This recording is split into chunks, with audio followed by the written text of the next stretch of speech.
அனைவருக்கும் வணக்கம். Astro mind therapy அன்புள்ளங்கள் அனைவரையும் இந்த புதிய வீடியோவில் சந்திப்பதில் பெருமகிழ்ச்சி அடைகிறார்.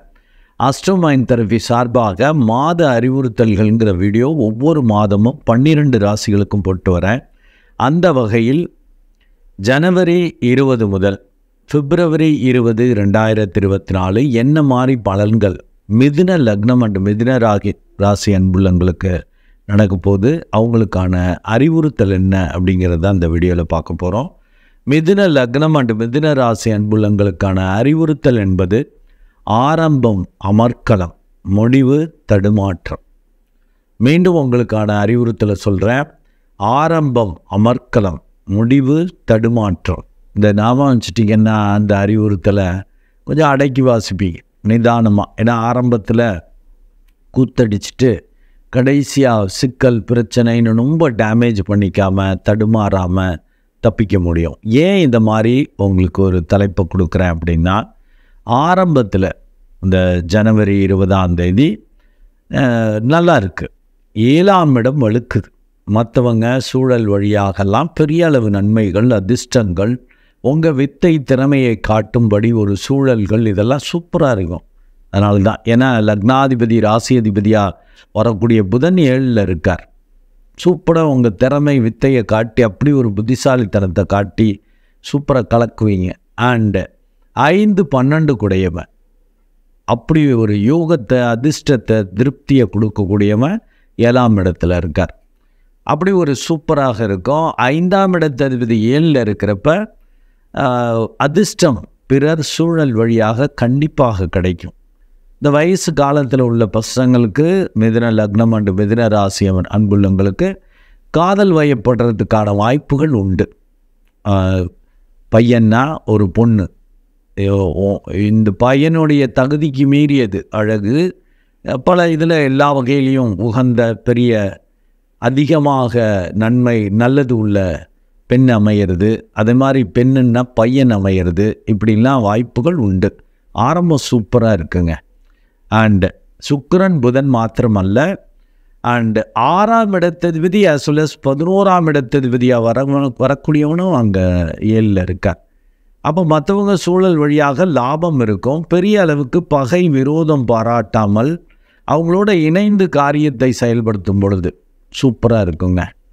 அதனால் ஆரம்பம் அமர்க்களம்னு கொடுத்துருக்கேன். இப்போ 3ஆம் இடத்ததிபதி 8ல் மறைகிறப்ப தான் கொஞ்சம் கான்ஃபிடென்ட் இல்லாத மாதிரி ஒரு பயம் இருக்கும்.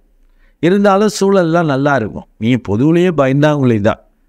ஏன்னா மிதுன லக்னம் அண்ட் மிதுன ராசி அன்புள்ளங்களுக்கு அந்த அதிபதியாக வரக்கூடியவர் புதன். புதன்னாலே புத்திசாலித்தனம்ங்கிறது பாசிட்டிவ், நெகட்டிவ்ங்கிறது பயம்.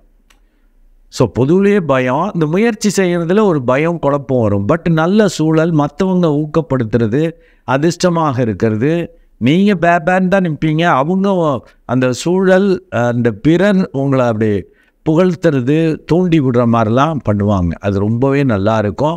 4ஆம் இடத்துல இருக்கக்கூடிய கேதுவும் நீங்கள் வித்தை திறமையை காட்டுறதுல தடுமாற்றம், குழப்பத்தை அவர் கொடுத்தாலும் இறங்கி காரியமாற்றுவீங்க, கவலைப்பட வேண்டாம்.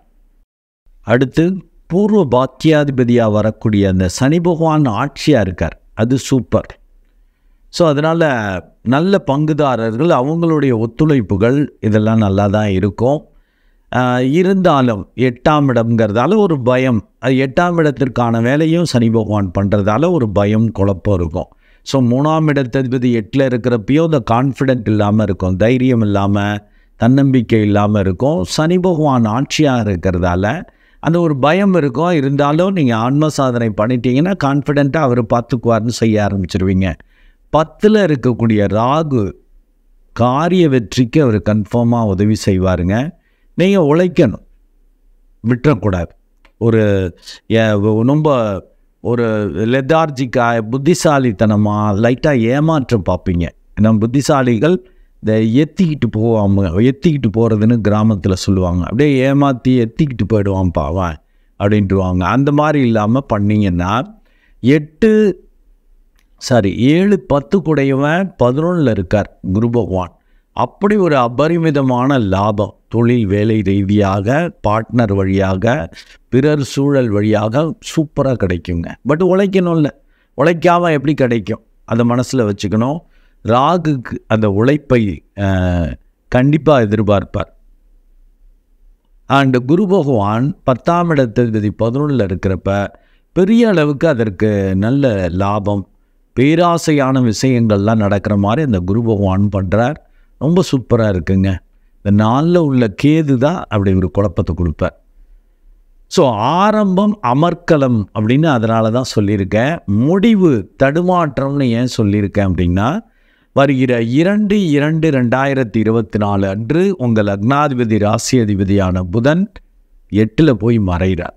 அது பயத்தை ஏற்படுத்தும், தடுமாற்றத்தை ஏற்படுத்தும்.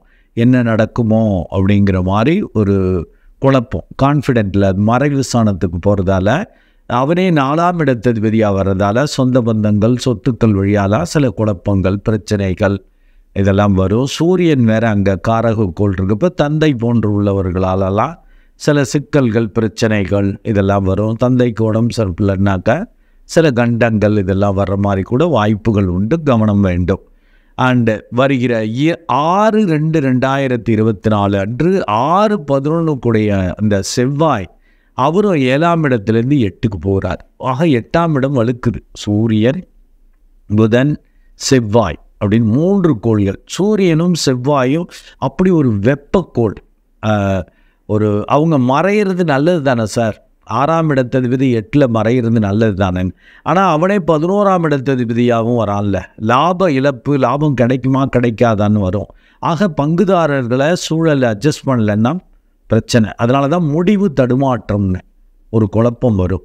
அண்டு சுக்கிரனும் பார்த்தீங்கன்னா 12/2/2024 அன்று அந்த 8ஆம் இடத்துக்கு. அப்போ 8ஆம் இடத்துல 4 கோள்கள் அப்படி பயத்தை, குழப்பத்தை, எதிர்பாராத விஷயங்களை நடத்துகிற மாதிரி இருக்கிறதால தான் முடிவு தடுமாற்றம்னு போட்டு சொல்லியிருக்கேன். நீங்கள் ஏதாவது ஒரு ஆன்ம சாதனை பண்ணிவிட்டு ரொம்ப போட்டு மனசை குழப்பிக்காமல், நம்மளுக்கு இந்த வாய்ப்பு கிடச்சிருக்கு, அதில் பெஸ்ட்டாக நம்ம என்ன செய்ய முடியுமோ அதை செய்வோம்னு சொல்கிற, அதை செய்கிறப்பயே இந்த பூர்வ பாக்கியம் மேலே பார்த்துரும். நீங்கள் ஆன்ம சாதனை பண்ணுறப்பயே அவன் அருள் கிடைத்திரும். குரு பகவானும் அப்படி ஒரு லாபத்தை, பேராசையான விஷயத்தை கூட நடத்தி கொடுப்பார். அந்த குரு பகவானும் ஏன்னா 10ல் இருக்கக்கூடிய அந்த ராகு குரு போல தான் வேலை பார்ப்பார். ஏன்னா ராகு கேதுக்கு அந்த சொந்த வீடுகள் இல்லைங்கிறதால அவரும் குரு போல் இருக்கிறதால சூப்பராக இருக்கும். தொழில் வேலை ரீதியாக பார்ட்னர் வழியாலாம் பெரிய அளவு லாபங்கள் கிடைக்கும்.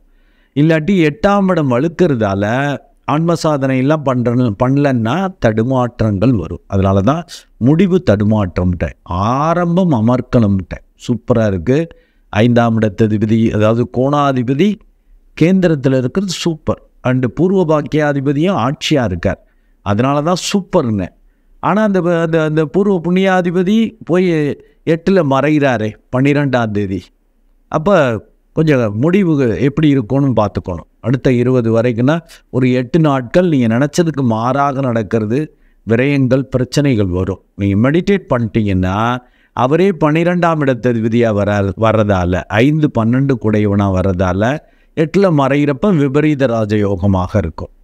ஸோ இந்த தலைப்பை வச்சுட்டிங்கன்னா அந்த முடிவில் தடுமாற்றம் வருங்கிறப்ப ஆரம்பத்தில் இருக்கக்கூடிய சூழலை வச்சுட்டு கூத்தாடாமல் அவன் அருள் அப்படின்ட்டு இந்த ஆன்ம சாதனை பண்ணிவிட்டு அடக்கி வாசிக்கிறப்ப சூப்பராக இருக்கும். நன்றி அன்புள்ளங்களே. மீண்டும் ஒரு நல்ல வீடியோவில் உங்களை சந்திக்கிறேன். அதுவரை உங்களிடமிருந்து வணக்கம் கூறி விடைபெறுவது உங்கள் அன்பு டாக்டர் குழந்தை ஆறு கணேசன். நன்றி வணக்கம்.